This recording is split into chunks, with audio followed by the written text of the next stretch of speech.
I'm going to help you understand lighting a scene like a pro does, as a pro. There are 5 pillars to lighting. We've got a very strange gazebo being built over here. We've got a central structural point, and we'll start with the center because it's the most important.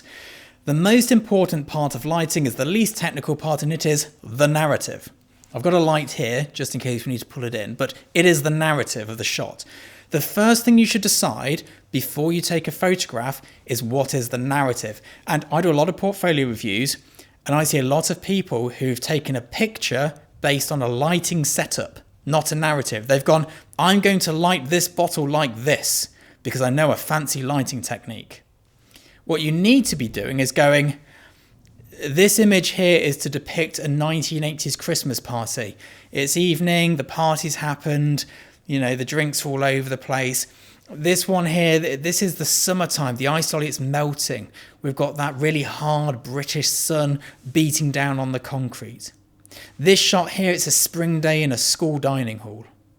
Whatever it may be, the narrative actually isn't important as long as you have one. What your narrative is up to you.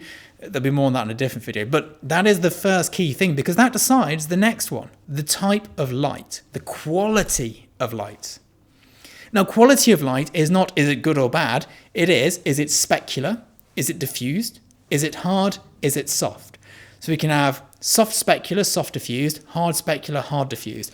There are other qualities niching out there, you know, like collimated, focus lights, that sort of thing, and Fresnels and all that good stuff. They'll stay in the little pro pocket for another video. If you want to know about that, let me know down below what you'd like to know, and we'll make a video on it. But generally speaking, in life, we don't have collimated focus light.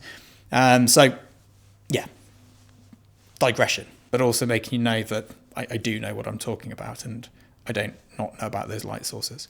90% of work, 99% of work actually on my portfolio, shot with these 4 qualities. Choose the quality. Is it evening light? Is it a cloudy day?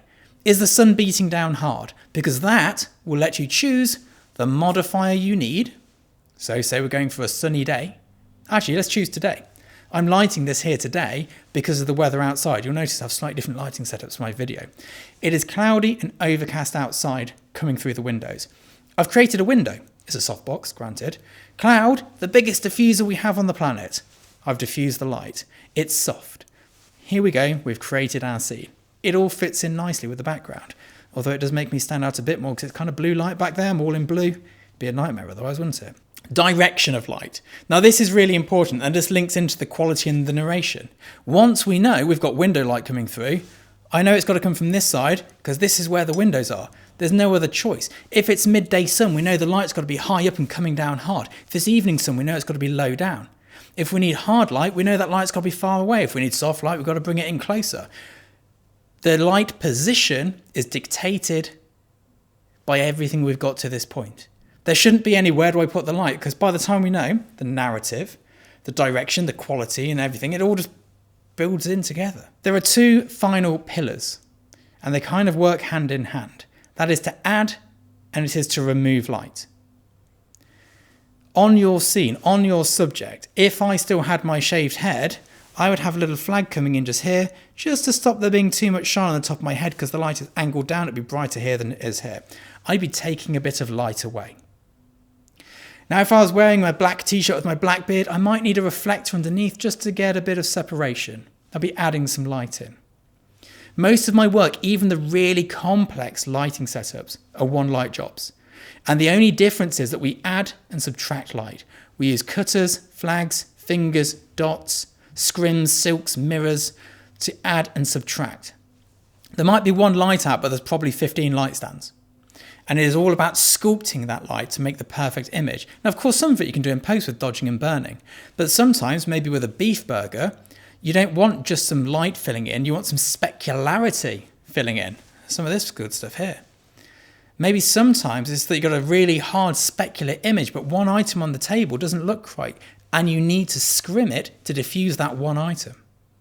That is when we do the finessing of the shot. But at no point should you go into a shot going, I'm going to do a really cool drink shot. I'm going to do gradients down the side with a kicker light at the back and a halo on the background and a key light coming in with this modified. That is not how professional photographers light. We light based on narrative. We work out what we're trying to say, and then we bring the lights in. That is why you can always tell the difference between a professional's image and an amateur's image. Amateurs do the trick shots of photography where they do all the fancy lighting setups. That doesn't exist in the commercial world. That doesn't exist in the professional world. We do the lighting to fit the narrative of the brand. That is how it works. If you want to learn more about this, I've got a link below to a Lighting 101 workshop, which will give you all the basics you need. I'll see you soon. Bye-bye.